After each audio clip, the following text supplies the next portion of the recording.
कर दिया क्या ऑन? पागल है क्या? जाहिल पैदा हुई है क्या?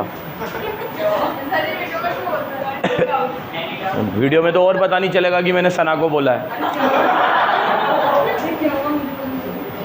मैंने आज हम लोगों ने कंपनीज एक्ट रिवाइज करना है पूरा, तो हम लोग प्रतिज्ञा लेते हैं कि जब तक कंपनीज एक्ट पूरा रिवाइज नहीं कर लेंगे, जब तक इसका एक एक शब्द हमें याद नहीं हो जाएगा, तब तक हम अन्न का एक दाना नहीं लेंगे और ना पानी को चखेंगे।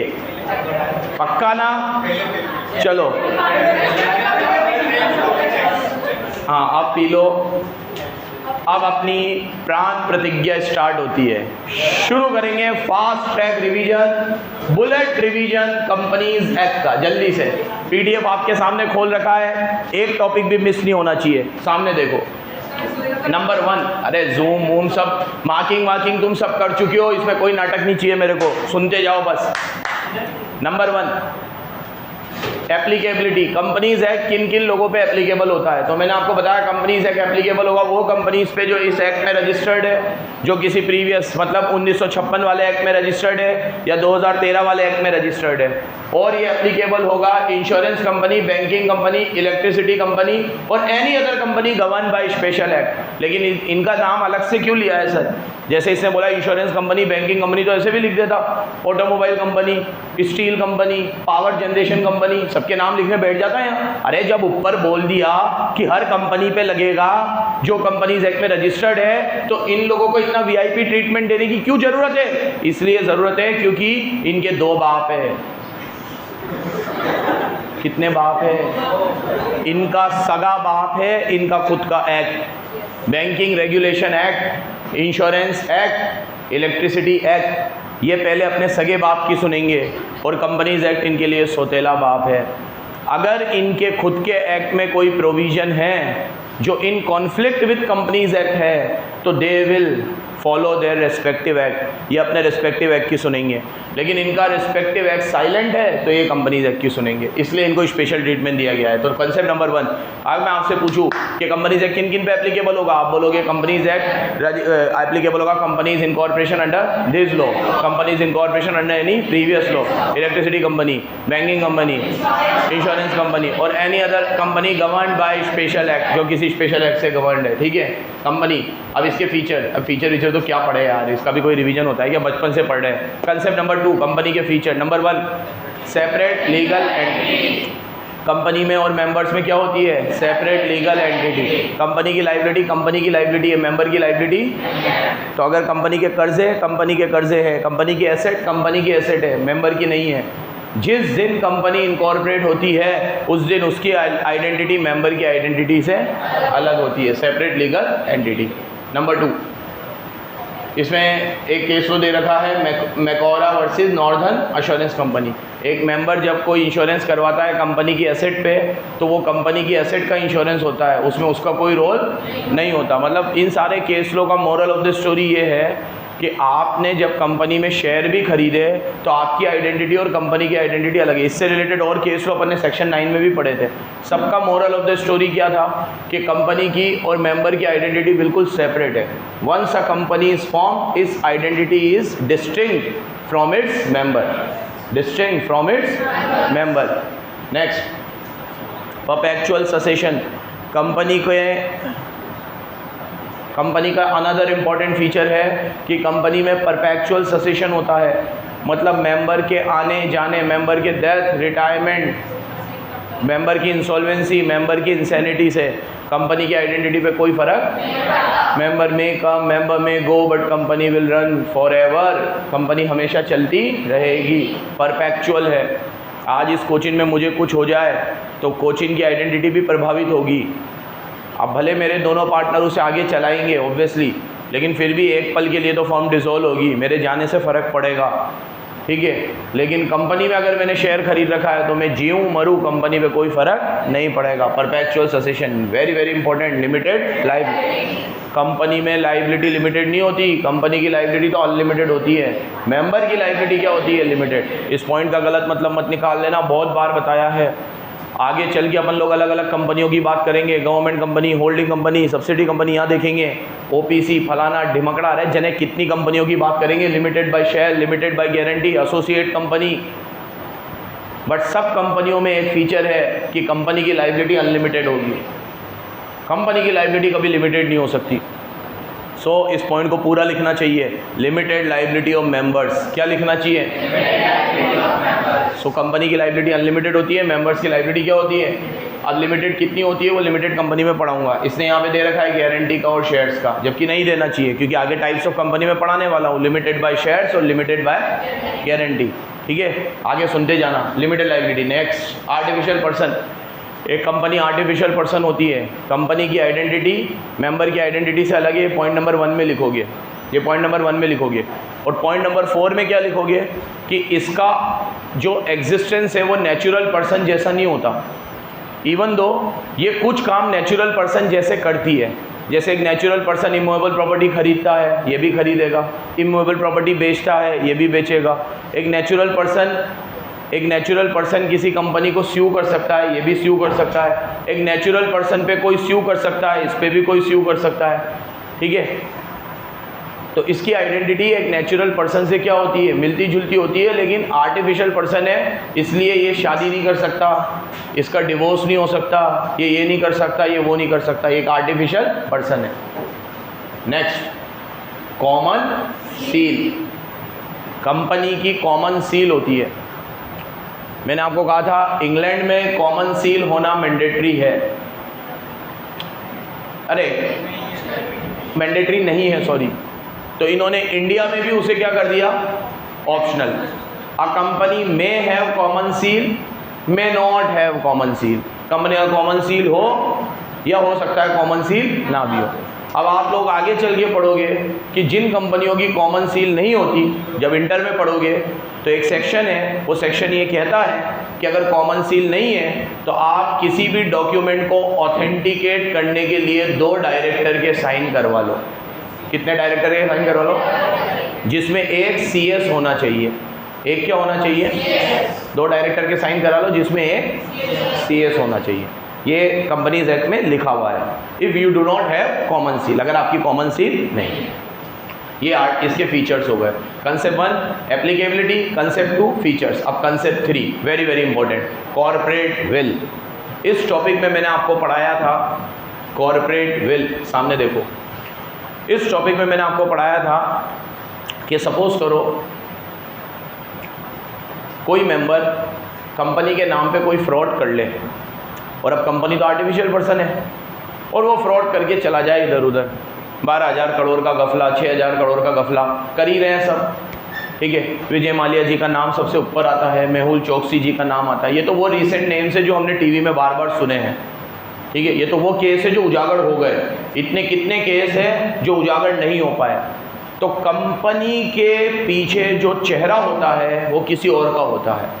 तो विल का मतलब है पर्दा, और कॉर्पोरेट विल मतलब कंपनी का पर्दा, और लिफ्टिंग मतलब उसे उठाना। तो क्या हम कंपनी के पर्दे को उठा सकते हैं उस चेहरे को देखने के लिए जो उस मुखौटे के पीछे छुपा हुआ है? कंपनी एक मुखौटा है, उसके पीछे चेहरा किसी और का है। वो चेहरा डायरेक्टर का हो सकता है, वो चेहरा किसी मेजर शेयर होल्डर का हो सकता है, MD का हो सकता है, WTD का हो सकता है। और ये सारे चेहरे किसके मुखौटे के पीछे छुपे हुए हैं? कंपनी के। इनको लगता है जो भी कुछ होगा वो तो कंपनी का होगा, क्योंकि लायबिलिटी किसकी? अनलिमिटेड है, कंपनी की। मेंबर की तो क्या है? लिमिटेड। और डायरेक्टर की लायबिलिटी का तो सवाल ही नहीं उठता, क्योंकि डायरेक्टर तो एम्प्लॉई है। मतलब मेंबर की तो फिर भी लायबिलिटी आ जाएगी कि वो ओनर है। कंपनी में कोई पोस्ट सबसे प्यारी पोस्ट है तो वो क्या है? डायरेक्टर। करोड़ों उठाओ और बोलो कि हम तो फिर क्या है? डायरेक्टर। कल परसों में एक कंपनी के फाइनेंशियल्स पढ़ रहा था, ज़ेरोडा, सुना होगा तुमने, ज़ेरोडा। ठीक है, ज़ेरोडा कंपनी आपके ये डीमेट अकाउंट वगैरह खोलती है, ऑनलाइन ट्रेडिंग में काम आता है, जैसे ग्रो ऐप वगैरह है ना, ये सब। ज़ेरोडा इनमें सबसे पहले आई थी। उसके क्या सबसे ज़्यादा कितना प्रॉफिट है उसका? आफ्टर टैक्स प्रॉफिट है 4700 करोड़। आफ्टर टैक्स प्रॉफिट बता रहा हूँ, टैक्स देने के बाद ज़ेरोडा का। मैं तुम्हें बार बार बोलता हूँ ना कि लोग मरे पड़े हैं अभी डीमेट अकाउंट खुलाने में, IPO में पैसा लगाने में। इंडिया वालों को नया चस्का लगाया, 1 करोड़ डीमेट अकाउंट तो पिछले महीने खुले हैं, बस 1 करोड़। तो लोग अब 25% लोग वेस्ट बंगाल, राजस्थान और यूपी से बिलोंग कर रहे हैं। किसी ने सोचा नहीं था राजस्थान कि पहले क्या था, याद है? ट्रेडिंग हो रही है तो कहाँ हो रही होगी? महाराष्ट्र, मुंबई, गुजरात, ये हब थे। अब तो 25% लोग यूपी, राजस्थान और वेस्ट बंगाल से थे। पिछला डेटा मैं स्टडी कर रहा थोड़ा, तो लोग भैया बिल्कुल टूटे पड़े हैं अब इन्वेस्टर्स। और जब इन्वेस्टर्स इतने आ रहे हैं तो कंपनियां भी ऐसा कमाएगी सही। ज़ीरोधा ने 4700 करोड़ का आफ्टर टैक्स प्रॉफिट अर्न किया है। और एक कमाल की बात बताऊं, उसमें जो दोनों भाई का स्टेक है, निखिल कामत और हुए, इन दोनों ने एज अ डायरेक्टर 50-50 करोड़ की सैलरी उठाई है। 50-50 करोड़ की सैलरी उठाने के बाद 4700 करोड़ का प्रॉफिट है। सोचो, 4700 करोड़ तो कंपनी के गले में है, 50 करोड़ मैंने तो मेरी सैलरी उठाई ली, 50 करोड़ टैक्स देखिए मेरा है वो, उसे मैं जो करूं, नाचूं गाऊं, पीऊं खाऊं, खड्डे में फेंकूं। खैर, तो मतलब मोरल ऑफ द स्टोरी ये है कि भैया कंपनी के पीछे, अब ये तो क्या प्रॉफिट मेकिंग कंपनी, कोई दिक्कत ही नहीं है, टैक्स भी दे रही है, बढ़िया है, ऐसे ही एग्जांपल दिया है, इनमें कोई ऐसा कोई ख़राब बात नहीं है। पैसे कमाना ख़राब बात थोड़ी है, ईमानदारी से कमा रहे हो। 4700 करोड़ क्या 47,000 करोड़ कमाओ। बट कुछ ऐसे लोग हैं जो कंपनी का चेहरा देखकर, दिखाकर पीछे से कुछ गफला कर रहे हैं। इसमें एक ट्रेडमार्क केस लो आता है, सेलेमन वर्सेस सेलेमन।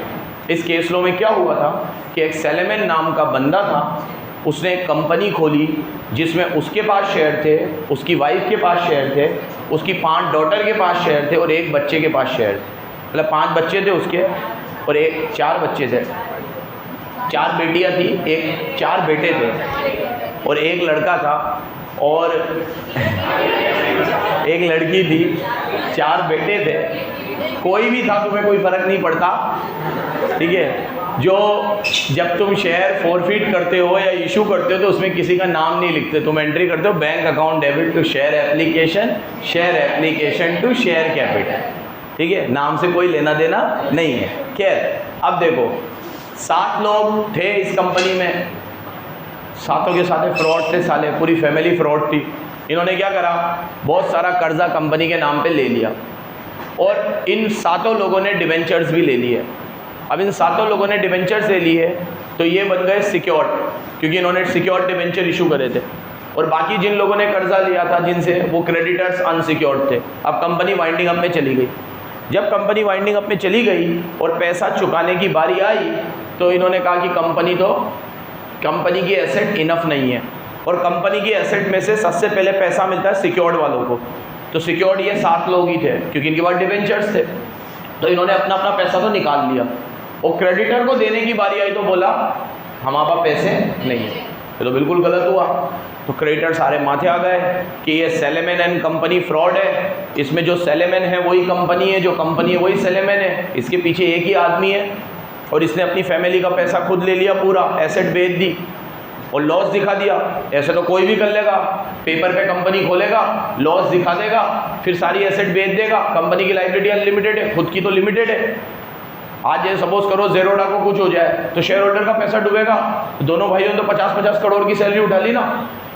हालांकि ऐसा कुछ होगा नहीं और ना होना चाहिए, लेकिन एक बात बता रहा हूँ कि बहुत सारी कंपनियाँ कंपनी को लॉस में दिखा देती है और उसके पीछे जो लोग होते हैं वो तो लेविश लाइफस्टाइल जीते हैं बहुत। अब ये तो इनकी बात करी, ये तुम देखो, ये जो शार्क टैंक में जो आते हैं ये सब लॉस मेकिंग कंपनीज है, ठीक है। ये कार देखो ने, कार 24 सब लॉस मेकिंग है। इनके फाइनेंशियल स्टडी करो, तुम्हें खुद पता चल जाएगा। लेंसकार्ट इतने टाइम से चल रही है, लॉस मेकिंग कंपनी है, ठीक है। तो अगर ये कंपनीज लॉस में जा रही है, कल इनको कुछ हो गया तो इनके ओनर को तो कोई नहीं पकड़ेगा। और उन्होंने तो बढ़िया दिन भर ये लोग फ़ोटो डालते रहते हैं, ये अपार्टमेंट लिया, हाँ इतने करोड़ का ये जूहू पे ये लिया, फलाना लिया, इतने करोड़ की कार ली। और इन्वेस्टर्स जिन्होंने इनमें पैसा लगाया है उनको कोई रिटर्न मिल नहीं रहा, क्योंकि डिविडेंड कहाँ से देंगे, प्रॉफिट ही नहीं है। तो भैया कुछ फिल्टर होना चाहिए। अब सेलेमन के केस लो में क्या हुआ कि सेलेमन को बाइज्जत बरी कर दिया गया, क्योंकि लॉस कंपनी को हुआ था, सेलेमन को नहीं। और कंपनीज एक्ट कहता है कि there is a separate legal entity between company and shareholders. Company और मेंबर्स में क्या है, सेपरेट लीगल एंटिटी। तो सेलेमन भाई साहब बाइज्जत बरी हो गए। वहाँ पे जो क्रेडिटर थे वो चिल्लाते रहे, सेलेमन को पकड़ो, सेलेमन को मारो। लेकिन जो वहाँ पे लॉर्ड थे, नाम इसमें लिखा हुआ है लॉर्ड मैगेंगम, क्या नाम देखो, मैक, बस बढ़िया है।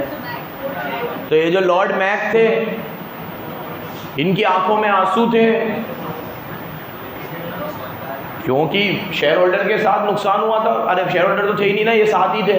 क्रेडिटर्स के साथ नुकसान हुआ था, क्रेडिटर्स को उनका पैसा नहीं मिला और ये पूरी फैमिली सारा पैसा ले लुआ के निकल ली। लेकिन वो क्या करते उस समय, ऐसा कोई प्रावधान। उसके बाद एक प्रोविजन आया जिसका नाम है लिफ्टिंग ऑफ कॉर्पोरेट विल। क्या नाम आया? Lifting of corporate will. कि अगर हम चाहें तो कंपनी की कॉर्पोरेट पर्सनैलिटी को लिफ्ट कर सकते हैं। बोलो तो। और उसकी आइडेंटिटी को मेंबर से डिस्टिंक्ट मानेंगे। ठीक है बच्चों, देखो कॉन्ट्रैक्ट का रिवीजन हो रहा है, इसका हो रहा है, इस पर सबसे ज़्यादा ध्यान दे रहा हूँ मैं। पढ़ाता मैं इको भी हूँ, क्योंकि मुझे पता है किस चैप्टर के अंदर किस सब्जेक्ट में कितना ध्यान देना होता है। अभी मैंने 4 पेपर मंगाए हैं सितंबर वालों से, पढ़े हैं ऑफिस में। इको का पेपर देखना, माम पेपर आया है। तुम्हें मैंने जो मॉड्यूल दिया है उससे तो क्वेश्चन ही नहीं आया, पूरा पेपर मॉड्यूल में से आया है। अभी ले लेना पेपर, वहाँ पढ़ा है अंदर। मैक्सिमम पेपर 90% पेपर मॉड्यूल के क्वेश्चनों में से है। और पीछे जो कंक्लूजन दे रखे होते हैं ना हर चैप्टर के बाद, उसमें से भी क्वेश्चन है कंक्लूजन में से। ठीक है, अपन ने तो read PDF to PDF read करिए, एक एक चीज़ मार्क करिए, लेकिन वो मार्किंग तक भी लेवल नहीं गया। अब मैं चाहता हूँ कि मार्किंग तक तो लेवल जाए। घिसे बेटे क्वेश्चन है मॉड्यूल में, तो अब मैं मॉड्यूल में से टेस्ट बना दूँ तो कोई प्रैक्टिस, क्योंकि वो तो सारे याद है। यहाँ तो स्कैनर ही रट के बैठे हैं तो मॉड्यूल का क्वेश्चन तो और रट लिया होगा। तो सुनो अरे मजाक कर रहा हूँ यार। अब ये इकोनॉमिक्स का पेपर बहुत इजी आता है बच्चों, बहुत इजी। ये इस बार नहीं, हर बार ही। और टफ भी आएगा ना, तो इकोनॉमिक्स ऐसा सब्जेक्ट है क्योंकि ऑब्जेक्टिव है। अकाउंट्स ऐसा सब्जेक्ट है जो तुम 2 साल से पढ़ रहे हो मैक्सिमम। अकाउंट्स का पेपर इंटर में बहुत टफ आएगा, क्योंकि अकाउंट्स इंटर की बहुत मज़ेदार कर दी इन्होंने। इसमें लेंथी तो कर दी, लेकिन 11th 12th के टॉपिक है, सब चीज़ें हैं, पढ़ी हुई है, तो बढ़िया ही रहता है पेपर। मैथ्स है, मैथ्स के अंदर करनी पड़ेगी मेहनत, और कर ही रहे हो। इससे ज़्यादा डिफ़िकल्ट सब्जेक्ट ये है। अभी उसमें पहले ऐसा होता था कि 40% केस स्टडी आती थी, अरे 60% केस स्टडी आती थी, 40% डायरेक्ट आता था। अभी उस रेशो को इन्होंने 70-30 कर दिया। अभी मैं पेपर को स्टडी कर रहा था, 70% पेपर क्या है, केस स्टडी है, 30% डायरेक्ट है। केस स्टडी कैसी है कि अब ये कॉर्पोरेट विल का क्वेश्चन है, अब इस केस लो को समझा दिया उसने अपनी लैंग्वेज में। अब आपको पता करना है कॉर्पोरेट विल लिफ्ट होगी कि नहीं होगी। अब उसमें बच्चे कह रहे हैं लेंदी पेपर था। लेंदी तो था पेपर, लेकिन उनके लिए लेंदी था जो बिल्कुल रामायण लिखने बैठ गए। केस स्टडी में टू द पॉइंट आंसर देना होता है। आपको मैंने इतने टेस्ट ले लिए, इतनी बार बता दिया, 4 लाइन में पहले प्रोविजन लिखो। ये फिक्स पैटर्न है, पहले provision as per section this, section तुम्हें फाउंडेशन में याद नहीं करने, as per the provisions of sale of goods act, caveat emptor, let the buyer beware, थोड़ा सा लिखा, फिर आएंगे कंक्लूजन पे, फैक्ट पे। फैक्ट कि मिस्टर ए ने बी को माल बेचा था, बस इतना लिखो। फिर फैक्ट, क्योंकि ये केस में मिस्टर ए ने इंस्पेक्शन नहीं किया तो मिस्टर ए की गलती है, उसे रिफंड करना पड़ेगा या जो भी है, बस ऐसे आंसर लिखना है। कोई पेपर किसी का ना छूटेगा ना कुछ होगा, टू द पॉइंट। मैं तुम्हें 12th में भी बोलता था, हाथ रोकना भी एक कला है, हाथ चलाना तो एक कला है ही, हाथ रोकना भी एक कला है। इट माइट बी पॉसिबल कि किसी में तुम्हें बहुत ज़्यादा आता होगा, लेकिन ज़्यादा लिखना नहीं है, हाथ रोकना पड़ेगा तुम्हें। सब चीज़ घर से पढ़ के आए हैं तो पूरा ज्ञान वहाँ पेल के आओ, नॉट रिक्वायर्ड। प्रोफेशनल एग्जाम है। चलो टॉपिक पे आते हैं, कॉर्पोरेट विल को लिफ्ट करना। तो भैया मोरल ऑफ द स्टोरी सुनो इधर। नॉर्मली कंपनी की आइडेंटिटी मेंबर की आइडेंटिटी से अलग है। सेलेमन वर्सेस सेलेमन में सेलेमन वर्सेस सेलेमन में कॉर्पोरेट विल को लिफ्ट नहीं किया गया क्योंकि उस समय ऐसा कोई प्रोविज़न नहीं था। सेलेमन ने कर्जा लिया, खुद की कंपनी के डिवेंचर्स खरीदे, अपने आप को सिक्योर्ड करा, बाकियों को अनसिक्योर्ड रखा, कंपनी वाइंडिंग अप में चली गई, सारी एसेट बेची, एसेट बेच के जो पैसा आया वो सब कौन लेके चला गया? सेलेमन, क्योंकि वो खुद क्या था? सिक्योर्ड डिवेंचर था। क्या था वो? तो उस केस में वो बाइज्जत बरी हो गया, लेकिन लॉ मेकर्स को ये सोचने पे मजबूर कर दिया कि there are some serious loopholes in our companies act, there are some serious loopholes in our companies act, so we have amended the provision and now corporate veil can be lifted in many cases, but out of that many cases only 5 has been covered in your syllabus. मैं यही चीज़ जब BCom की book में पढ़ाता हूँ तो 20 होते हैं कॉर्पोरेट विल को लिफ्ट करने के लिए। 20 पहले ये सीए इंटर में भी आता था तो बहुत सारे केसेस थे। अब आपको फाउंडेशन है तो पूरा कंपनीज एक्ट नहीं है तो 4-5 केस दे रखे हैं, बट याद रखना ये लिस्ट इंक्लूसिव है, एग्जॉस्टिव नहीं है। क्या होता है इंक्लूसिव का मतलब? मैं कह रहा हूँ ये लिस्ट इंक्लूसिव है, मतलब इसके अंदर और चीज़ें ऐड हो सकती है, ये इंक्लूसिव है। और अगर मैं कह रहा हूँ ये लिस्ट एग्जॉस्टिव है तो मतलब इसमें कोई और चीज़ ऐड नहीं हो सकती। बार बार बोलता हूँ मैं, लॉ में 2 डेफिनेशन होती है, इंक्लूसिव, एग्जॉस्टिव। इंक्लूसिव जिसमें चीज़ें ऐड हो सकती है, इसमें ऐड हो सकते हैं। नंबर 1 जहाँ कॉर्पोरेट विल को लिफ्ट किया जाएगा, to determine the character of the company. देखो कई बार ऐसा होता है कि कंपनी को देख के पता नहीं चलता कि कंपनी का कैरेक्टर कैसा है। इंसान का कैरेक्टर पता चल जाएगा। आज मैं 10 दिन किसी के साथ रहूं, खाऊं पीऊं बैठूं, मैं बच्चों के साथ रहूं तो बच्चों का कैरेक्टर मुझे पता चल जाता है। इंसान में ये खासियत है, कंपनी एक आर्टिफिशियल पर्सन है, उसमें ये खासियत नहीं है। कंपनी को देख के पता नहीं चलेगा कि ये कौन है, ये गुड और बैड है, या ये फ्रेंड है या एनिमी है। You can not determine the character of company, you can determine the character of a human being. So हम लोग कंपनी के कैरेक्टर को जज करने के लिए, उसके पीछे कौन है ये देखने के लिए कॉर्पोरेट विल को लिफ्ट करते हैं। तो यहाँ पे लिखा हुआ है कि to determine the character of the company, to find out whether the owner जो है वो एनिमी है कि फ्रेंड है, इसके लिए हम कॉर्पोरेट विल को लिफ्ट करते हैं। इसमें केस लो है Daimler company versus continental tyres and rubbers limited. इसमें क्या हुआ था कि ये एक कंपनी थी डैमलर, जो फॉरेन कंपनी थी, ठीक है, इसने स्टेक ले रखा था एक दूसरी कंपनी में, ठीक है, और वो कंपनी इंडियन कंपनी थी। लेकिन वो इंडियन कंपनी जो थी वो सिर्फ एक मुखौटा थी, उसके पीछे डैमलर था।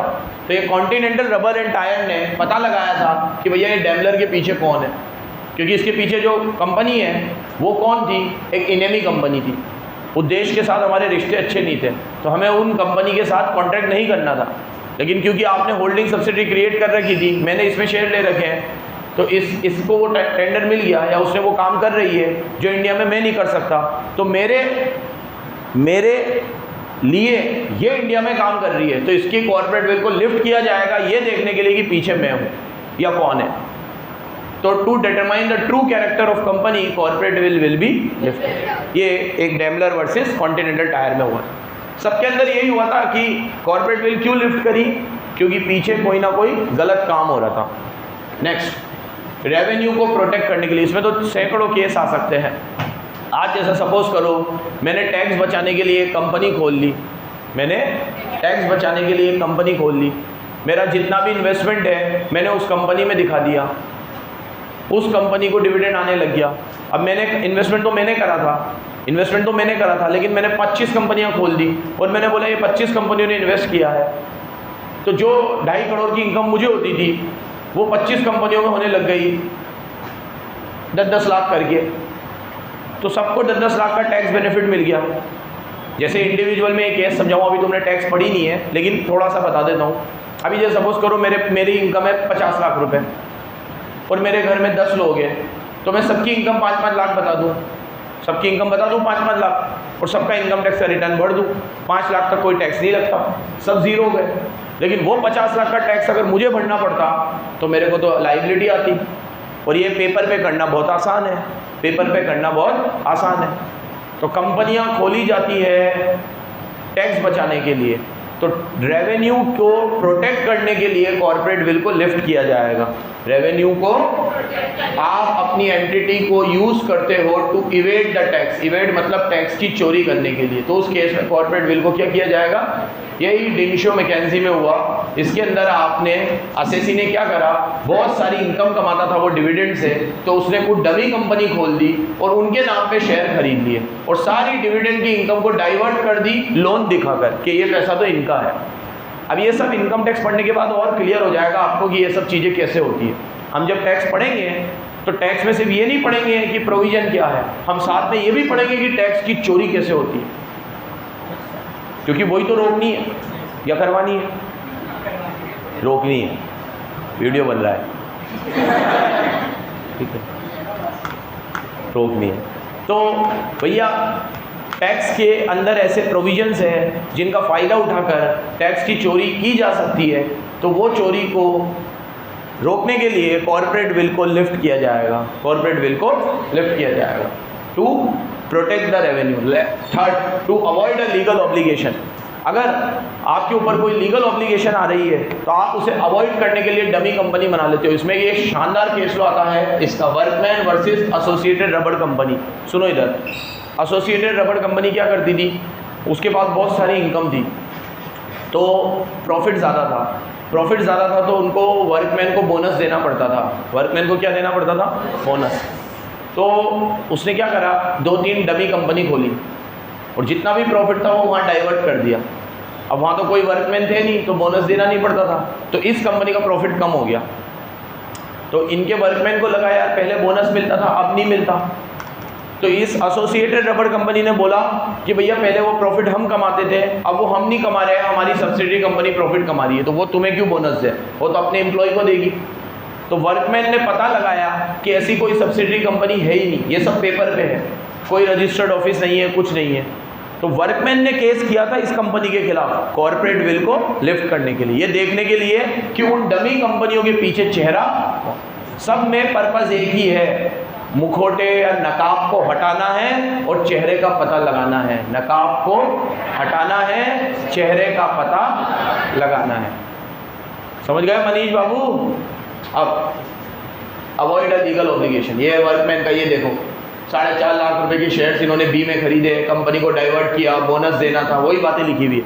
रटने मत बैठ जाना, सब अपनी लैंग्वेज में लिखना। केस लो को रटना मत, केस लो का तो सिर्फ हिंदी में याद रखना मैंने क्या बोला है। केस लो अपनी लैंग्वेज में लिख सकते हैं, लेकिन डेफिनेशंस में जो कीवर्ड होते हैं वो लॉ के चाहिए, ठीक है? क्या पढ़ना है, क्या नहीं पढ़ना है, क्या लर्न करना है, ये मैं बार बार बताता हूँ, उस पर अमल करना।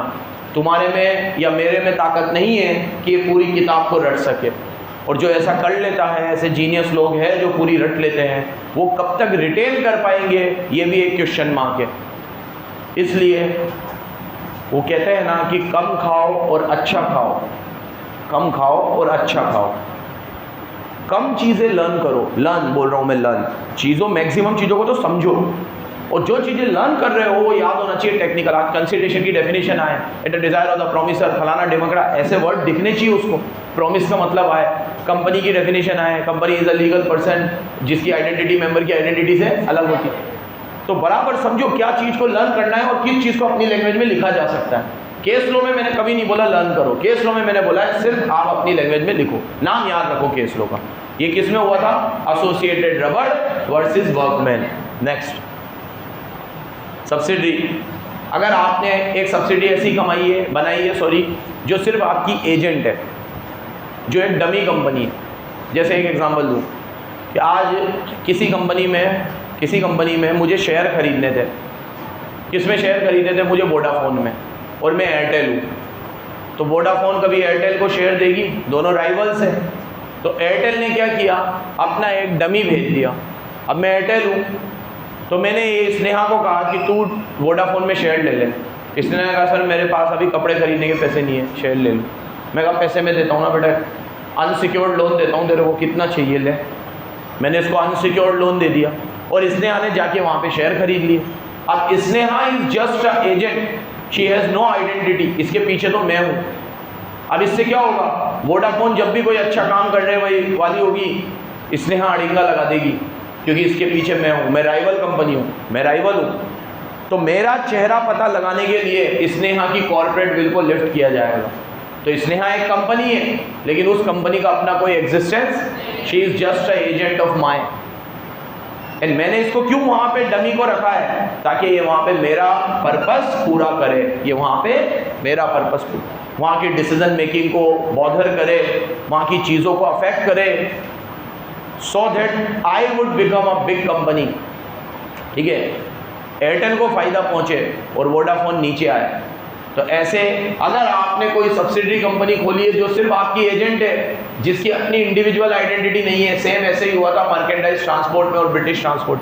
यहाँ पे कोई ट्रांसपोर्ट कंपनी का लाइसेंस मिलना था और वो लाइसेंस सिर्फ इंडियन कंपनी को ही मिलना था। तो एक ब्रिटिश कंपनी ने इंडिया में एक डमी कंपनी खोली वो लाइसेंस लेने के लिए, जबकि उस डमी कंपनी का ट्रांसपोर्ट का कोई बिजनेस नहीं था। ट्रांसपोर्ट का बिजनेस तो कौन कर रहा था? British company.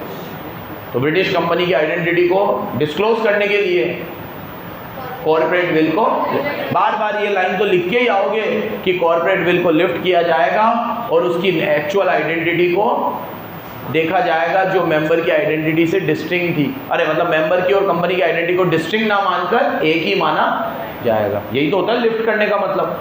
लास्ट, अगर आपने कोई फ्रॉड के लिए कंपनी खोली, इसमें तो तुम कुछ भी लिख सकते हो, जैसे टैक्स बचाने के लिए खोली है, वो भी फ्रॉड है। बोनस नहीं देना था, ये भी फ्रॉड है। लाइसेंस नहीं मिल रहा था तो एक डमी कंपनी खोल ली, फ्रॉड है। 2 नंबर के काम करने हैं, कंपनियां खोल ली, फ्रॉड है। 2 नंबर के काम कर लिए कंपनी से और बाद में बोल दिया कंपनी लायबल है, कंपनी बंद कर दो, और डायरेक्टर और मेंबर आराम से बैठे हैं। तो भैया कंपनी थोड़ी फ्रॉड कर सकती है, उसके पीछे चेहरा तो किसी और का होगा। सुनो, फ्रॉड करने के लिए या गलत करने के लिए जो दिमाग लगता है वो दिमाग इंसान का होता है। कंपनी एक आर्टिफिशियल पर्सन है, उसका कोई दिमाग नहीं है। कंपनी को जेल में नहीं डाल सकते, मेंबर को डाल सकते हैं। तो फ्रॉड का पता लगाने के लिए हम आइडेंटिटी को, कॉर्पोरेट आइडेंटिटी को लिफ्ट करेंगे। नेक्स्ट 3 टॉपिक पढ़ लिए हमने। अब 4th टॉपिक, सबसे बड़ा टॉपिक, टाइप्स ऑफ कंपनी। क्या शुरू करें? अभी तक मैंने बताया एप्लीकेबिलिटी, फिर मैंने बताया फीचर्स, फिर मैंने बताया कॉर्पोरेट विल। हम लोग रिवीजन कर रहे हैं companies act CA foundation 2024, best batch. चलो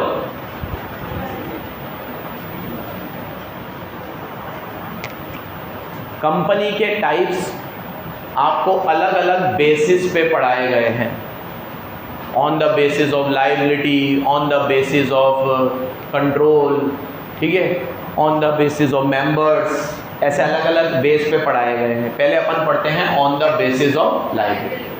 पहली होती है कंपनी लिमिटेड बाय शेयर्स। क्या होती है? ये ऐसी कंपनी है जिसमें मेंबर्स की लाइबिलिटी लिमिटेड है up to the shares held by them.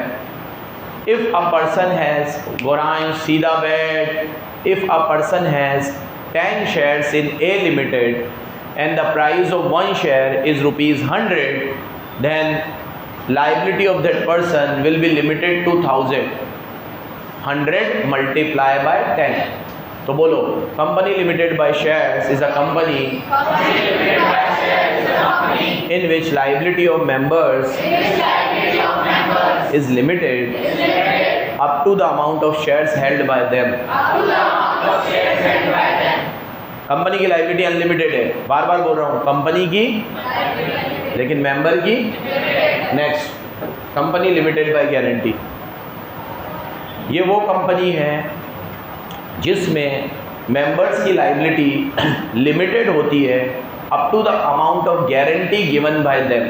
Up to the amount of, अगर मैंने आपको गारंटी दी है कि भैया कंपनी जब वाइंडिंग अप में जाएगी तो मैं 50 लाख रुपए दूंगा, तो शब्बीर की लाइबिलिटी कितनी है? 50 लाख। अब कल अगर कंपनी वाइंडिंग अप में चली गई और कंपनी की एसेट इनफ नहीं है तो आप मेरे से सिर्फ 50 लाख रुपए ले सकते हो। कितने ले सकते हो? क्योंकि मेरी लाइबिलिटी कहाँ तक लिमिटेड है? 50 लाख। लिमिटेड बाय गारंटी और लिमिटेड बाय शेयर में 3 करोड़ का डिफरेंस है जो जरूर आ सकता है। कंपनी लिमिटेड बाय शेयर्स में आपसे पैसा लाइफ टाइम में भी मांगा जा सकता है, वाइंडिंग अप में भी मांगा जा सकता है, लेकिन कंपनी लिमिटेड बाय गारंटी में आपसे पैसा सिर्फ वाइंडिंग अप पे मांगा जाएगा। और वाइंडिंग अप में भी कब मांगा जाएगा? जब कंपनी की एसेट, कंपनी की लायबिलिटी पे करने के लिए इनफ ना हो। और आपसे पैसा मांगा जाएगा जब आप मेंबर हो तब, या within 1 year when you ceases to be a member. ये वाली बात भी याद रखना। जैसे आज मैं मेंबर हूँ, सुनो 3 करोड़ की बात है, आज मैं मेंबर हूँ, कंपनी वाइंडिंग अप में चली गई, मुझे पैसा देना है। आज मैंने मेंबरशिप छोड़ दी, मैं अपने घर पे बैठा हूँ और 1 साल के अंदर अंदर कंपनी वाइंडिंग अप में चली गई तो भी मुझे पैसा देना है, 1 साल बाद मुझे नहीं देना। तो यहाँ पे आपके यस और नो में जवाब देना। गारंटी कंपनी की मेंबरशिप छोड़ने के बाद आपकी लायबिलिटी 0 हो जाती है, यस और नो। मेंबरशिप छोड़ने के बाद अगले 1 साल तक आपकी लायबिलिटी रहती है, 1 साल बाद भी आपकी लायबिलिटी रहती है। आपकी लायबिलिटी अनलिमिटेड होती है, आपकी लायबिलिटी लिमिटेड होती है up to the death of company. आपकी लायबिलिटी लिमिटेड होती है up to the amount of guarantee given by you at the time of formation. याद रखोगे ना बराबर? इसी तरीके से क्वेश्चन आएंगे। प्रोविजन पे अगर कमांड बढ़िया है ना, किसी का बाप भी तुम्हारे नंबर नहीं काट सकता। प्रोविजन पे कमांड ज़बरदस्त होना चाहिए, रटा ना हो कुछ भी, एक एक चीज़ क्रिस्टल क्लियर होनी चाहिए। हाँ ऐसा है, गारंटी कंपनी है, इतना पैसा देना है, अनलिमिटेड कंपनी है, इतना पैसा देना है, लिमिटेड कंपनी है, इतना पैसा देना है, एवरीथिंग शुड बी क्लियर। चलो ये सब चीज़ें यहाँ लिखी हुई है, ठीक है। नेक्स्ट, अनलिमिटेड कंपनी, बेकार company. In this company liability of members is unlimited, liability of company is also unlimited. If company is unable to pay its debt out of its asset at the time of winding up, then personal assets of member will be sold to recover the debt of company. बड़ी घटिया company है unlimited company. कभी जिंदगी में unlimited company पे share मत ले लेना। अनलिमिटेड कंपनी की लायबिलिटी क्या होती है? अनलिमिटेड। तो अगर मेंबर कंपनी पैसा नहीं चुका पाई तो मेंबर को चुकाना पड़ेगा, अनलिमिटेड। नेक्स्ट,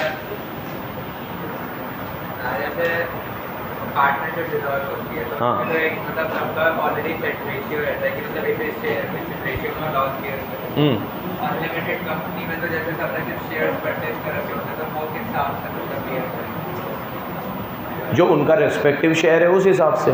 आज जैसे कंपनी की एसेट 5 करोड़ की है, लायबिलिटी 7 करोड़ की है, तो 5 करोड़ से एसेट से चुक गई, 2 करोड़ बचे। अब वो 2 करोड़ रुपए में तुमने, तेरा 2% शेयर है तो तेरे को 2% देना है, मेरा 98% शेयर है तो मुझे 98% देना है। एक ऐसा सवाल हुआ। जैसे प्रॉफिट बढ़ता है वैसे ही बढ़ेगा। और अगर मान लो पहले से कोई प्री डिटरमाइन रेशियो है, जैसे पार्टनरशिप में तू कह रहा है डिसोल्यूशन में, यहाँ ऐसा वैसे कोई रूल होता नहीं है, क्योंकि यहाँ जो शेयर में आपने इंटरेस्ट खरीदा है वही रेशियो है आपका। बट ऐसा कुछ है कंपनी में तो वो फिर वैसे। चलो, on the basis of members, पहले हो गया on the basis of liability. कितनी पढ़ाई? Limited by share, limited by guarantee, unlimited company. अब पढ़ा रहा हूँ on the basis of members. ये बराबर से सुनना, मेंबर के हिसाब से।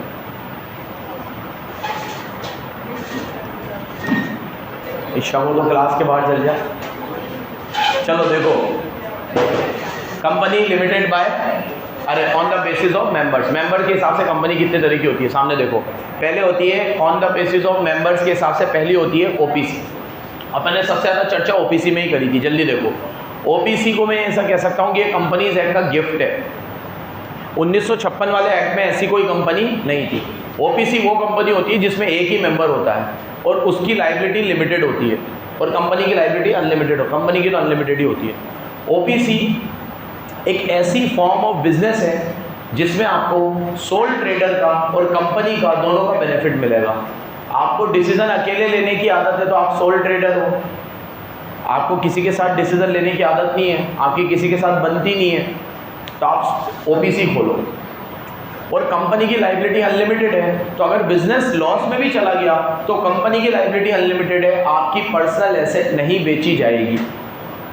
सोल ट्रेडर में तो आपकी पर्सनल एसेट बेची जाएगी। तो अगर आपको अच्छे बड़े कॉर्पोरेट लेवल पे काम करना है लेकिन किसी के साथ मिलके काम नहीं करना है तो OPC would be a best option for you. कई लोग ऐसे होते हैं जिनको किसी के साथ नहीं बनता, उत्कर्ष जैसे लोग, ठीक है, तो वो तो ओपीसी ही खोलेंगे। क्या खोलेंगे? ओपीसी। अब ओपीसी के कुछ इंपॉर्टेंट फीचर सुन लो। नंबर 1, ओपीसी में एक नॉमिनी होना जरूरी है। नॉमिनी वो होगा जो आपके बाद कंपनी को टेक ओवर करेगा। नंबर 2, जो भी ओपीसी होगा उसकी रिटर्न कंसेंट लेनी पड़ेगी। ये सब पढ़ा चुका हूँ, रिकॉल कर रहे हैं, जल्दी जल्दी देखो। नॉमिनी होगा, नॉमिनी की रिटर्न कंसेंट लेनी पड़ेगी। नॉमिनी का और ओपीसी का इंडिया में रेसिडेंट होना ज़रूरी है। और यहाँ रेसिडेंट का मतलब है जो प्रीवियस ईयर में 120 दिन इंडिया में रहा हो। प्रीवियस ईयर में, इसमें से इस साल भी क्वेश्चन आया, पिछले साल भी आया था, फेवरेट है ये इनका, बार बार क्वेश्चन देते हैं इस पे से। ओपीसी कौन होगा? जो कम से कम 120 डेज कहाँ रहा है? इंडिया में। कौन से ईयर में? प्रीवियस ईयर में। So OPC is a person who has been resident in India who has been resident in India and stayed in India for 120 days in previous financial year।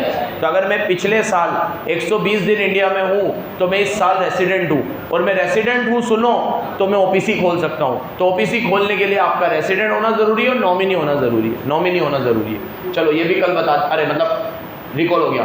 फिर हम लोगों ने पढ़ा कि ओपीसी का जो मेंबर है वो एट अ टाइम एक ही ओपीसी खोल सकता है, और नॉमिनी भी एक ही ओपीसी का नॉमिनी बन सकता है। ये 1 वाली लिमिट याद रखना। If you are a member of 1 OPC you can not incorporate another OPC, and if you are nominee of 1 OPC you can not be a nominee of another OPC, but you can be a member of 1 OPC and nominee of another OPC. जैसे मैं अपनी OPC का member हूँ और मेरे भाई की OPC का नॉमिनी हूँ, ये हो सकता है। आप एक के मेंबर हो सकते हो और दूसरी के नॉमिनी हो सकते हो, ये पॉसिबल है। समझ गए बराबर? इसके बाद मैंने आप लोगों को बताया था अगर आपकी डेथ हो जाती है तो आपका नॉमिनी मेंबर बन जाएगा। लेकिन मान लो नॉमिनी अपनी ओपीसी का भी मेंबर है तो फिर उसे दोनों में से एक सिलेक्ट करनी पड़ेगी कि वो अपनी ओपीसी का मेंबर बनना चाहता है कि आपकी ओपीसी का मेंबर बनना चाहता है, क्योंकि एक बंदे की 2 ओपीसी नहीं हो सकती। 1 person can be a member of only 1 OPC। 1 person can be a member of only 1 OPC। तेज बोल बेटा। किसमें?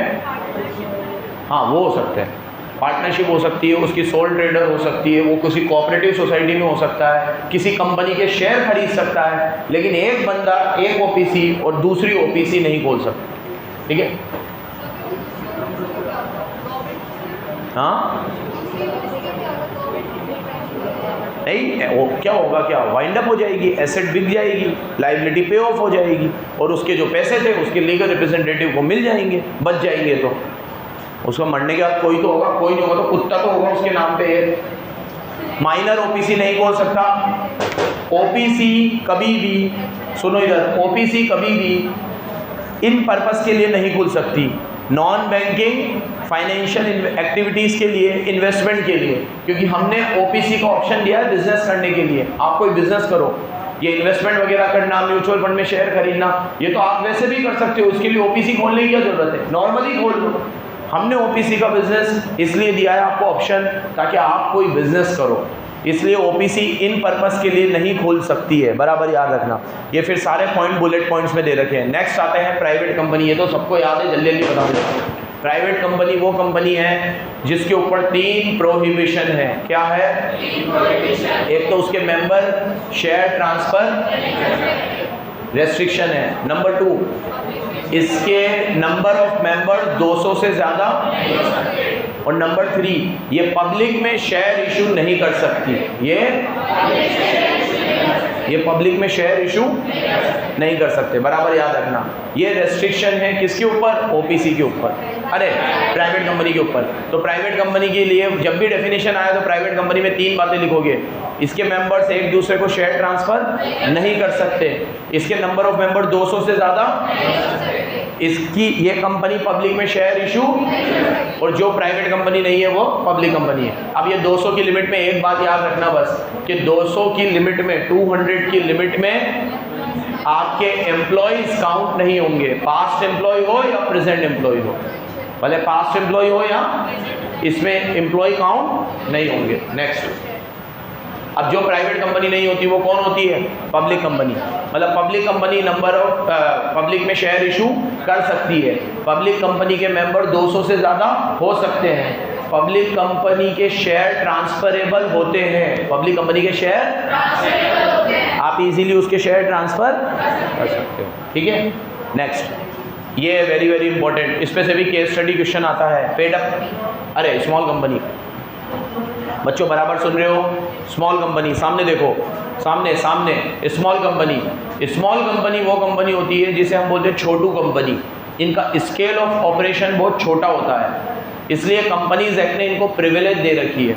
तो मैं किसको स्मॉल मानूँ? जैसे मैंने 5 करोड़ रुपए धंधे में लगाए हैं कैपिटल, तो मैं स्मॉल हूँ।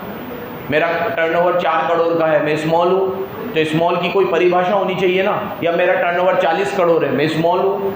स्मॉल मतलब क्या? तो इन्होंने परिभाषा दी है 2 तरीके से।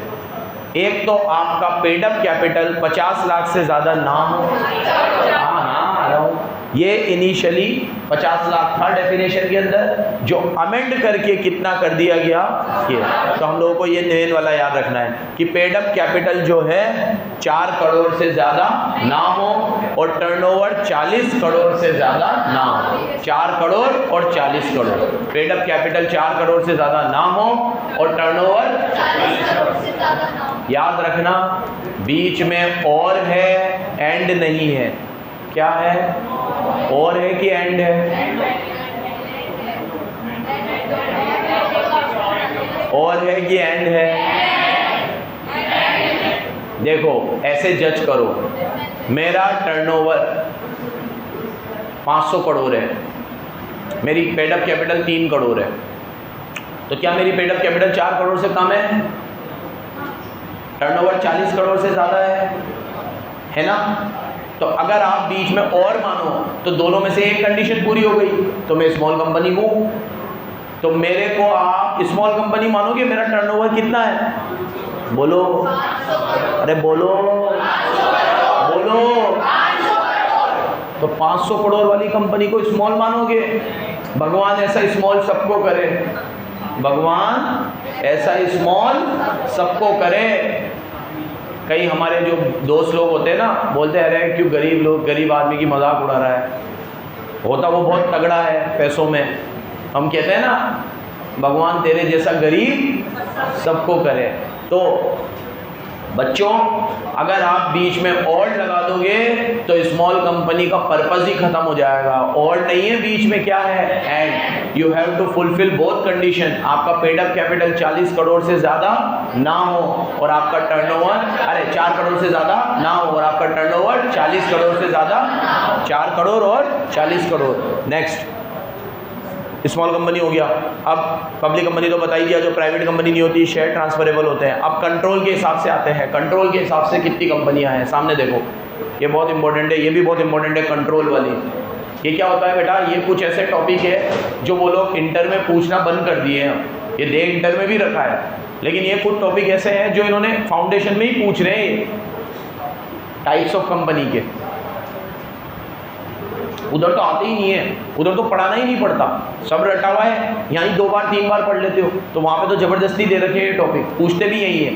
अब सुनो, होल्डिंग कंपनी वो कंपनी होती है जिसका दूसरी कंपनी में डायरेक्टली और इनडायरेक्टली कंट्रोल हो। यहाँ कंट्रोल का मतलब है more than half of voting power. बोलो, ठीक है। तो अगर मेरा स्नेहा में 50% कंट्रोल है तो स्नेहा मेरी सब्सिडरी कंपनी है। एक डेफिनेशन तो कंट्रोल की ये है कि आपके पास मोर देन हाफ हो। क्या हो? मोर देन हाफ को मैं बोलता हूँ 50 है उससे ज़्यादा, ये रहा मोर देन हाफ। दूसरी डेफिनेशन ये है कि आप उसके बोर्ड ऑफ डायरेक्टर को कंट्रोल करते हो। आप क्या करते हो? जैसे एक एग्जांपल दूंगा मैं, अभी कांग्रेस के जो चीफ है वो है मिस्टर मल्लिकार्जुन खड़गे। है ना, और बीजेपी के चीफ है मिस्टर जेपी नड्डा।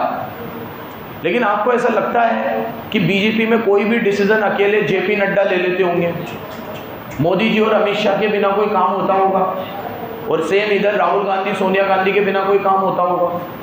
तो मतलब कांग्रेस और बीजेपी में दोनों में जो प्रेसिडेंट है, मेरा ये मानना है वो नाम के प्रेसिडेंट है, पीछे कंट्रोलिंग पावर तो कोई और ही है। ये एग्जाम्पल याद रखना। तो अगर स्नेहा में मेरा एक शेयर भी नहीं है, स्नेहा लिमिटेड में, बट स्नेहा लिमिटेड को पूरा कंट्रोल मैं करता हूँ। स्नेहा लिमिटेड में कितने डायरेक्टर आएंगे, कितने डायरेक्टर जाएंगे, क्या होगा क्या नहीं होगा, मेरे बिना पत्ता भी नहीं हिल सकता, तो मैं इसकी होल्डिंग हूँ। Even though I do not have 1% share. बोलो इवन दो। क्या मैं आपको समझा पा रहा हूँ? बोर्ड ऑफ डायरेक्टर का मतलब, ये लाइन बोलो, control the composition of board of director. वापस बोलो। So if A limited control the composition of B limited, बोलो। Then A limited is a holding company. Even though A limited do not have any shares in B limited. तो मेरे पास 1 रुपए का भी share नहीं है, फिर भी स्नेहा मेरी क्या है? सब्सिडरी। मैं स्नेहा की क्या हूँ? होल्डिंग। ये 2 बातें हो गई। एक बात और याद रखना, ये लेयर ऑफ सब्सिडरी।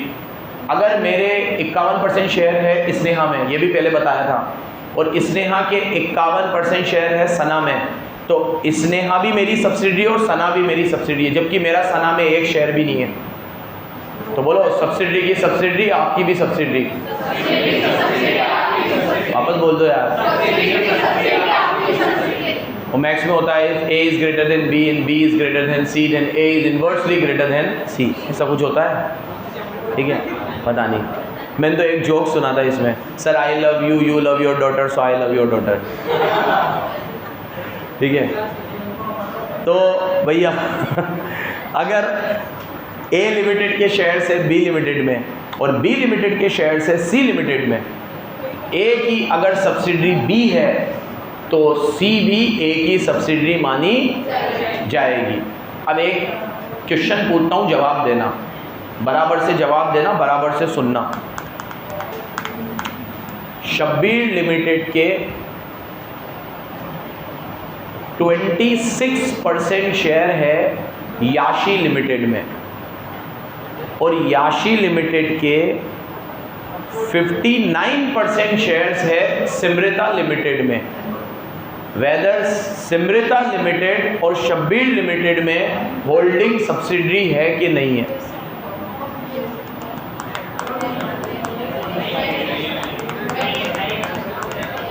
और शब्बीर और याशी लिमिटेड में? हाँ, अभी मैं होल्डिंग सब्सिडरी पूछ रहा हूँ, एसोसिएट नहीं पूछ रहा हूँ। हाँ,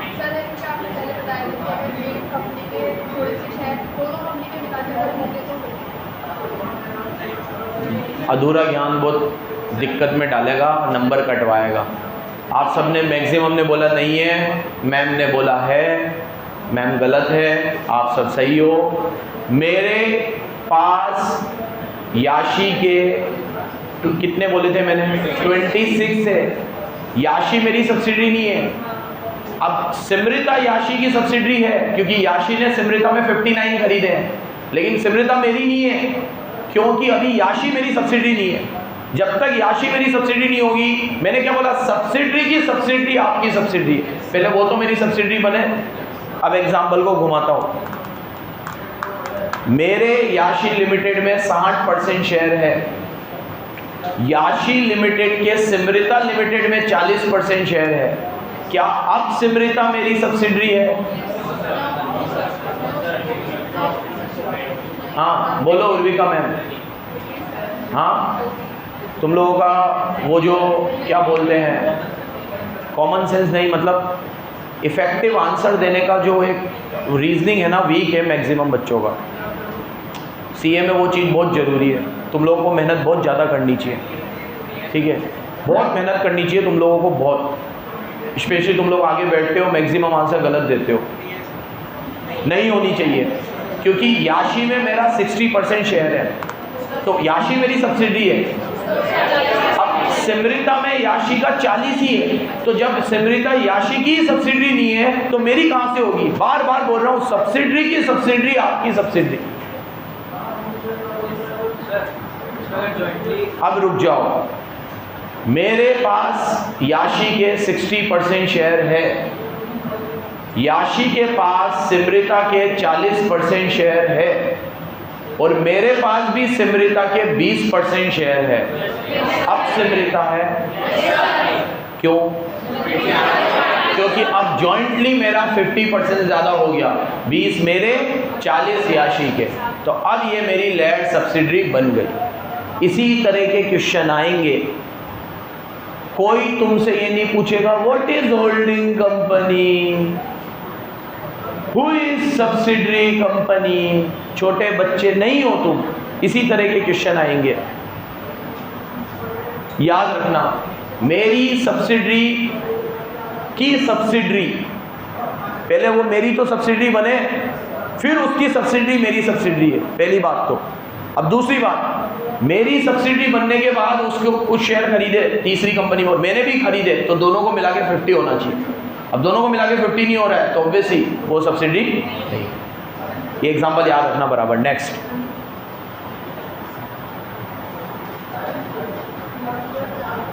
एसोसिएट कंपनी। एसोसिएट कंपनी में 50% की जगह 20% हो जाएगा, बस इतना याद रखना। एसोसिएट कंपनी वो कंपनी है जिस कंपनी में आपका सिग्निफिकेंट इन्फ्लुएंस हो, और सिग्निफिकेंट इन्फ्लुएंस का मतलब होता है 20% शेयर। ये इन्फ्लुएंस हो, सिग्निफिकेंट इन्फ्लुएंस, इसका मतलब है 20%। यहाँ पे दे रखा होगा कहीं पे।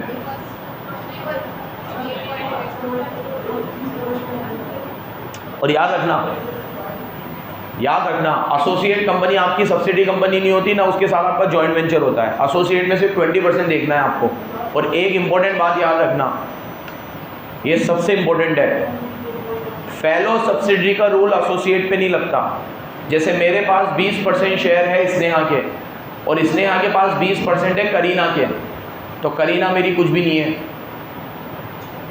स्नेहा मेरी एसोसिएट कंपनी है, करीना नहीं है, क्योंकि फेलो वाला रूल सिर्फ सब्सिडी में लगता है, एसोसिएट में नहीं लगता। अब इस पे से भी क्वेश्चन आएगा, याद रखना। तो बोलो, सब्सिडरी की सब्सिडरी आपकी सब्सिडरी, एसोसिएट की एसोसिएट आपकी कुछ भी नहीं, जॉइंट वेंचर की जॉइंट वेंचर आपकी कुछ भी नहीं। ये सिर्फ किस में लगेगा? सब्सिडरी। चलो नेक्स्ट, ये बोल रखा है सिग्निफिकेंट इन्फ्लुएंस मतलब एटलीस्ट 20% वोटिंग पावर, एटलीस्ट। आगे आते हैं। अब बिल्कुल सिंपल है। लिस्टेड कंपनी जो स्टॉक एक्सचेंज में लिस्टेड हो, अनलिस्टेड कंपनी जिसका शेयर स्टॉक एक्सचेंज में लिस्टेड, गवर्नमेंट कंपनी जिसमें 51, अब यहाँ 50 नहीं है, यहाँ 51 है, वहाँ मोर देन हाफ है। मोर देन हाफ मतलब 50 से ज़्यादा, यहाँ एग्जैक्ट लिखा हुआ है एटलीस्ट 51। तो अगर 50.5 भी है तो गवर्नमेंट नहीं है, 51 होना चाहिए बराबर, और वहाँ 50.5 में सब्सिडरी बन जाएगी, क्योंकि वहाँ लिखा हुआ है मोर देन हाफ। क्या लिखा हुआ है? शब्दों का खास ध्यान रखना, खास। अब सुनो मेरी बात, government company means a company in which at least 51% shares directly or indirectly held by central government, state government, partly by central government, partly by state government। तो या तो सारे शेयर्स 51% शेयर सेंट्रल के पास हो, स्टेट के पास हो, या आधे सेंट्रल के पास हो या आधे स्टेट। एग्जांपल, भारत पेट्रोलियम कौन सी कंपनी है? गवर्नमेंट कंपनी है। LIC कौन सी कंपनी है? गवर्नमेंट। IRCTC कौन सी कंपनी है? IRCTC कोई कंपनी भी है कि नहीं पता नहीं मुझे, सॉरी गलत बोल गया मैं।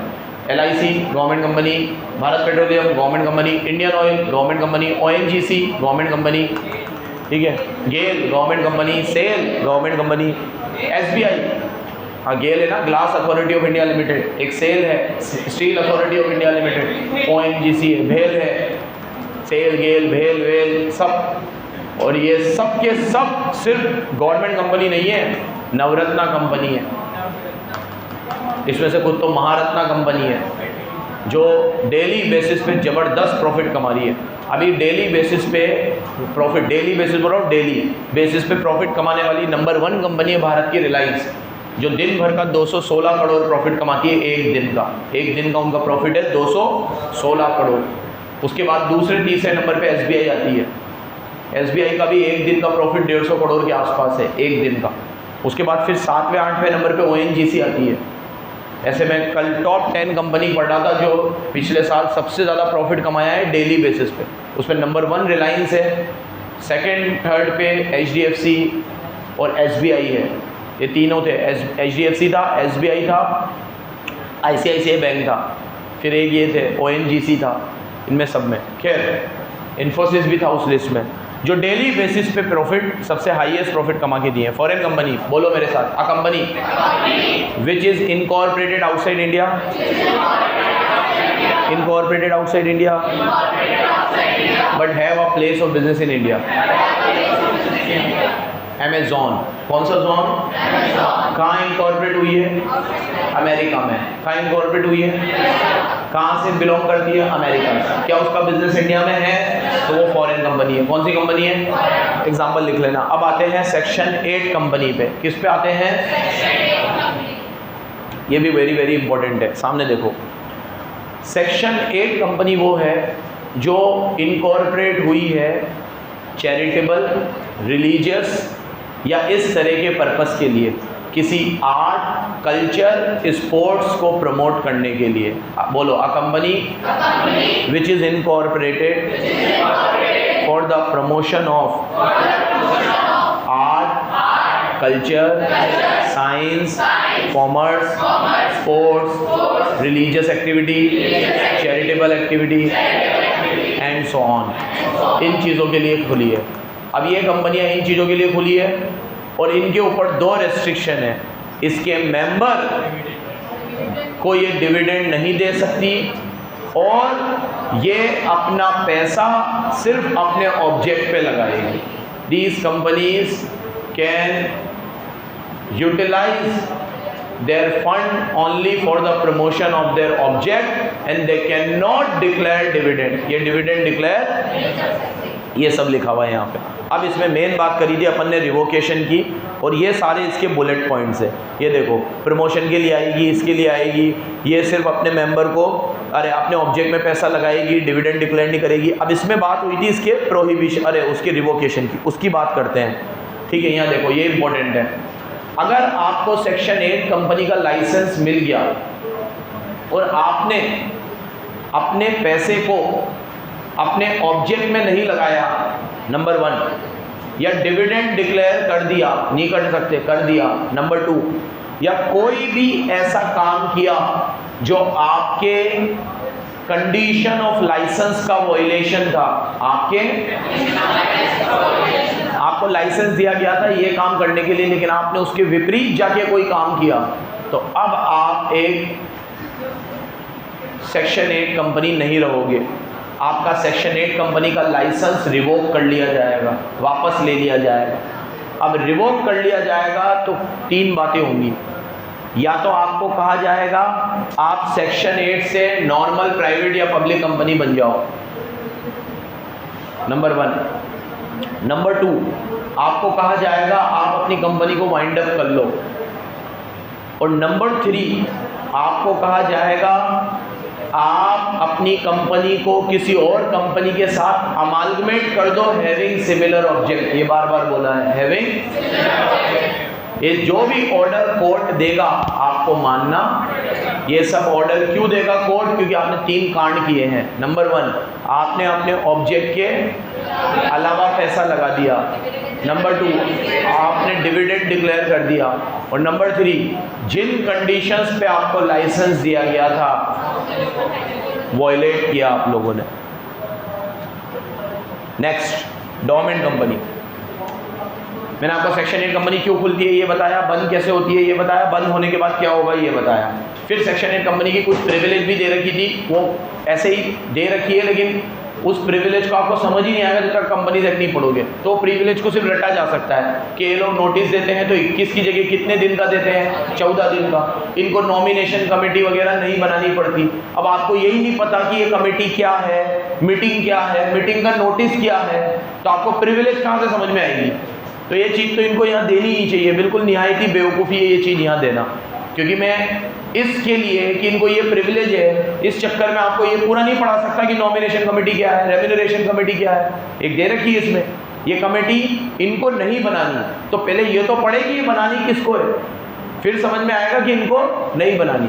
तो एग्जेम्पशन पढ़ने के लिए पहले मेन प्रोविजन पढ़ना होता है। तो ये सिर्फ एग्जेम्पशन। अब बोला है इनका नोटिस 21 की जगह 14 दिन का होगा, ऑब्जेक्टिव में आ जाएगा, रख लो 21 का 14। हम 21 दिन का नोटिस किसे देना है, मीटिंग क्या है, मीटिंग के पहले नोटिस क्यों देते हैं, ये सब इंटर में आएगा। तो इनको सिर्फ क्या दे रखी है, प्रिविलेज। तो प्रिविलेज आपको याद रखनी है। अच्छा आगे देखो, आप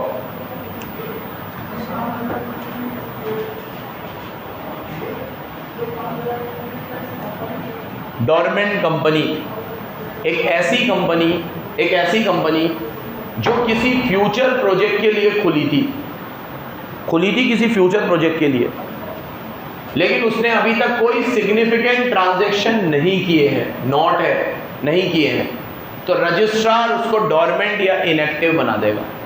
जैसे जियो ने अपनी प्लानिंग 10 साल पहले शुरू कर दी थी। तो जियो ने इनकॉर्पोरेशन, जियो आया 16 या 17 में आया है, लेकिन उसकी प्लानिंग 2007 की है।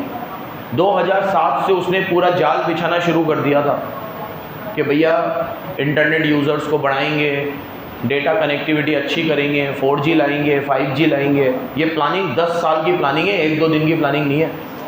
तो 10 साल पहले आपने कंपनी इनकॉर्पोरेट कर ली, लेकिन 10 साल से आप ट्रांजेक्शन कर रहे हो, तो वो कंपनी है, लेकिन आपने सिर्फ इनकॉर्पोरेट करके पटक दी, उस प्रोजेक्ट में आपने कुछ भी नहीं किया, तो हम उसे डोरमेंट घोषित कर देंगे। क्या घोषित कर देंगे? तो कंपनी जो रजिस्टर्ड तो हुई है किसी फ्यूचर प्रोजेक्ट के लिए, लेकिन उसने अभी तक कोई सिग्निफिकेंट अकाउंटिंग ट्रांजैक्शंस नहीं की है। इनएक्टिव कंपनी वो है जिसने पिछले 2 सालों से, लास्ट 2 ईयर्स, 2 सालों से एनुअल रिटर्न फाइल नहीं किए हैं, उसे इनएक्टिव कह देते हैं। ये वापस एक्टिव बन जाती है जब ये फाइल कर देते हैं, इनको नोटिस वगैरह आने शुरू होते हैं। जीएसटी में भी है ये, जीएसटी में 2 साल नहीं है। अगर जीएसटी में आप हर बार रिटर्न भेज रहे हो तो इसमें प्रोविजन चेंज होते रहते हैं कि अगर आपने 6 रिटर्न नहीं भेजे, 10 रिटर्न नहीं भेजे, 2 साल तक नहीं भेजे, 2 क्वार्टर तक नहीं भेजे, तो आपको वो इनएक्टिव बता देंगे। क्या बता देंगे? इनएक्टिव। अब ये जीएसटी के भी प्रोविजन में है। सिग्निफिकेंट ट्रांजैक्शन मतलब रजिस्ट्रार को फीस नहीं दी, इस एक्ट में जो पेमेंट करनी थी वो नहीं करी, शेयर्स देने थे वो नहीं दिए, ऑफिशियल रिकॉर्ड मेंटेन करने के लिए जो पेमेंट देने होते हैं वो नहीं दिए, और इस तरह के और ट्रांजैक्शन। जैसे अभी मैंने कहा कि जियो का आपको लाइन बिछाना है, आपने कहा इतने साल में, आप हम नहीं कह रहे कि उतने साल में पूरा कर दो, लेकिन कुछ तो करो, ऑन पेपर कुछ तो दिखना चाहिए कि हाँ आपका एग्जिस्टेंस है। आपने तो सिर्फ कंपनी बना के छोड़ दी है, तो हम उसको फिर डोरमेंट घोषित कर देंगे। तो अब बोलो मेरे साथ, dormant company is a company which is incorporated for some future projects but no significant transactions have been incurred yet. They have not paid any fees to registrar, not allocated any shares, or had not fulfilled the requirement of this act. Inactive company is a company who have not filed annual returns or financial statement for consecutively for last 2 consecutive years, लगातार 2 साल तक। निधि company, सामने देखो, निधि company वो company होती है बेटा जिसे हम म्यूचुअल बेनिफिट कंपनी भी बोलते हैं और चिट फंड कंपनी भी बोलते हैं। क्या बोलते हैं? म्यूचुअल बेनिफिट कंपनी, या फिर क्या बोलते हैं? ये कंपनी किसी स्पेशल पर्पस से खुलती है और इनका पर्पस होता है सेविंग्स को प्रमोट करना। क्या पर्पस होता है? इसमें बहुत सारे मेंबर्स होंगे, बहुत सारे मेंबर थोड़ा थोड़ा फंड कंट्रीब्यूट करेंगे और चिट्ठी उछालेंगे, और जिसका नाम आएगा सारा फंड उसको दे दिया जाएगा। तो ये सेविंग को प्रमोट करने के लिए खुलती है। किसके लिए खुलती है? इसलिए इसका नाम है म्यूचुअल बेनिफिट। हमारी भाषा में हम बोलते हैं वीसी डालना। क्या बोलते हैं? वीसी डालना। पिटी पैटी क्या बोलते हैं इसको? Kitty party. अब उसमें भी करती है, गर्ल्स अक्सर करती है कि 5,000 रुपये डाल दिए हर महीने के, 10,000 डाल दिए। इससे क्या होता है कि आपकी सेविंग भी प्रमोट हो रही है। सुनो, सेविंग भी प्रमोट हो रही है, मोटा पैसा आपको एक साथ मिल रहा है, बेनिफिट ही बेनिफिट है। तो इनको बोलते हैं निधि कंपनी। क्या बोलते हैं? कंपनीज एक्ट में भी इसको बेनिफिट दिए गए हैं जो आप आगे पढ़ोगे। अभी आपको बस डेफिनेशन याद रखनी है। ये सब याद है? कौन सा टॉपिक चल रहा है? ये टाइप्स ऑफ कंपनी चल रही है। क्या चल रही है? Next, financial public financial institution, PFI. PFI के डायरेक्ट ऐसे एग्जांपल दे रखे हैं, एलआईसी, इंफ्रास्ट्रक्चर बैंक, ये बैंक, वो बैंक। आपको पीएफआई की डेफिनेशन याद रखनी है। बोलो, जिसे सेंट्रल या स्टेट एक्ट ने स्टेब्लिश किया हो और इसमें 51% पेड अप कैपिटल भी इनकी होनी चाहिए। 51% पेड अप कैपिटल भी इनकी होनी। किसकी? या तो सेंट्रल गवर्नमेंट की या स्टेट गवर्नमेंट। अब मुझे याशी बताएगी कि पब्लिक फाइनेंशियल इंस्टीट्यूशन में, ये मैंने उस समय भी पूछा था, और एक नॉर्मल गवर्नमेंट कंपनी में क्या फ़र्क होता है?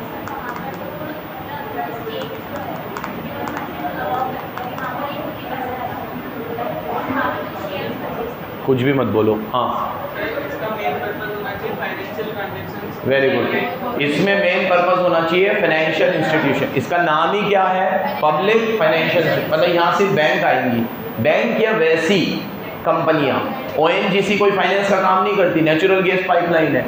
एसबीआई फाइनेंस का काम करती है, ठीक है, ओएनजीसी नहीं करती। लेकिन हाँ, एलआईसी कोई फाइनेंस का काम, लेकिन एलआईसी को इन्होंने इधर कवर किया हुआ है, ऊपर बोला है इन्होंने कि लाइफ इंश्योरेंस करो, तो कवर ही किया हुआ है, तो फिर तो कोई दिक्कत नहीं है। अच्छा, एलआईसी का भी फाइनेंस का ही काम हो गया एक तरीके से, पैसे प्रीमियम लेना, ये करना, और कोई बिजनेस तो है नहीं। तो जिनके बिजनेस हैं वो सिर्फ गवर्नमेंट कंपनी है, और जो पैसों में लेन देन का काम करती है वो गवर्नमेंट कंपनी के साथ साथ पीएफआई भी है, क्योंकि गवर्नमेंट कंपनी में भी 51 है और पीएफआई में भी क्या है? 51। ये सारी कंपनियां समाप्त हुई।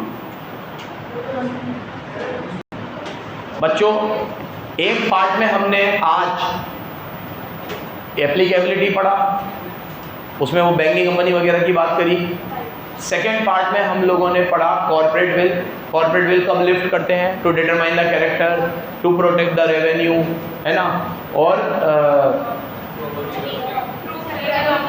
ट्रू कैरेक्टर हो गया ना, पहला ट्रू कैरेक्टर, लीगल ऑब्लिगेशन को अवॉइड करने के लिए, हाँ, फ्रॉड को डिटेक्ट करने के लिए। फिर हम लोगों ने, ये सेकंड टॉपिक हो गया हमारा, इसमें सेलेमन वर्सेस सेलेमन का केस लो भी पढ़ा, और इन सब में भी एक एक केस लो का रेफरेंस था।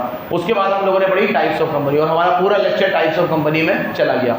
टाइप्स ऑफ कंपनी में हमने प्राइवेट पढ़ी, पब्लिक करी, लिमिटेड बाय शेयर्स पढ़ी, लिमिटेड बाय गारंटी पढ़ी, होल्डिंग पढ़ी, सब्सिडी पढ़ी। होल्डिंग सब्सिडी पे बहुत खास चर्चा करी है, एग्जांपल्स देखे, बराबर याद रखना। एसोसिएट पढ़ी, स्मॉल कंपनी पढ़ी, गवर्नमेंट कंपनी पढ़ी, पीएफआई पढ़ी। टाइप्स ऑफ कंपनी में से एक क्वेश्चन आएगा, याद रखना, एक क्वेश्चन, क्योंकि अब 100 नंबर की लॉ है। 60 नंबर की लॉ थी तब भी आता था, अब तो 100 नंबर की लॉ है। तो एक क्वेश्चन टाइप्स ऑफ कंपनी पे से आएगा ही आएगा, ये मान के चलना, क्योंकि मैंने अभी भी बोला टाइप्स ऑफ कंपनी उधर नहीं पूछते, पहले ये उधर पूछते थे, इधर 5 साल से बंद ही कर दिया, उधर पूछते नहीं है, इधर ही पूछेंगे। अब स्मॉल होल्डिंग सब्सिडी पे से आ सकता है। ये लेक्चर रिकॉर्ड हो रहा है, पेपर देने जाओ तो हमेशा याद रखना, पेपर देने के बाद देखना ये लेक्चर रिकॉर्ड में है, ये क्वेश्चन आते हैं अक्सर, ठीक है। बहुत कम क्वेश्चनों के लिए मैं डेफिनेटली बोलता हूँ कि इस पे से आते हैं, जिसके लिए मैं बोल रहा हूँ उस पर आते ही आते हैं, ठीक है। अब देखो, एक्सेप्शंस आर ऑलवेज देयर, हर प्रेडिक्शन पास के हिसाब से ही की जा सकती है, उनके दिमाग को तो नहीं पढ़ा जा सकता, लेकिन पास के हिसाब से हर बार आ रहा है इस पे से क्वेश्चन। चलो खैर, यहाँ देखो टाइप्स ऑफ कंपनी पढ़ी हम लोगों ने बहुत सारी। अब इसमें टॉपिक बचे हैं, एक तो इनकॉर्पोरेशन की स्टेप पूरी पढ़ाऊँगा आपको कि कंपनी कैसे खुलती है। इसमें हम लोग बात करेंगे सेक्शन वाइज। सेक्शन 3 फॉर्मेशन है, सेक्शन 4 मेमोरेंडम है, सेक्शन 5 आर्टिकल है, सेक्शन 6 इफेक्ट ऑफ रजिस्ट्रेशन है या इफेक्ट ऑफ मेमोरेंडम है, शायद सेक्शन 6 तुम्हें है ही नहीं, सॉरी। फिर सेक्शन 7 इनकॉर्पोरेशन है, सेक्शन 8 हमने पढ़ लिया, सेक्शन 8 कंपनी सबसे बड़ा सेक्शन 8, और सेक्शन 9 है आपका इफेक्ट ऑफ रजिस्ट्रेशन। वहाँ तक दे रखा है, आप कहाँ तक दे रखा है? 9। तो पहले ये पढ़ेंगे, सुनो, 3 से लेकर 9 तक, 3 से लेकर जिसमें 8 नहीं पढ़ना, 3 से लेकर, और फिर पढ़ेंगे मेमोरेंडम और डॉक्ट्राइन ऑफ इंडोर मैनेजमेंट, अरे मेमोरेंडम और doctrine of ultra vires, article और डॉक्ट्राइन ऑफ इंडोर मैनेजमेंट। ये एक लेक्चर और लगेगा 1 घंटे का, जो इंशाअल्लाह कल देखेंगे। धन्यवाद।